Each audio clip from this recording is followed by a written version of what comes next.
Why I'm invited again this year is because I cannot talk too much last year. So I will keep that way. First of all, I'm very honored and I'm very happy to attend tonight's banquet.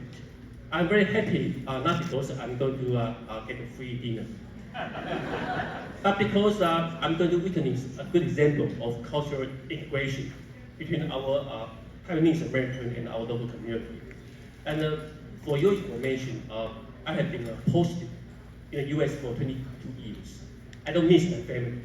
I miss the food in Taiwan. And second, tonight, right here, this is the place where the East meets the West.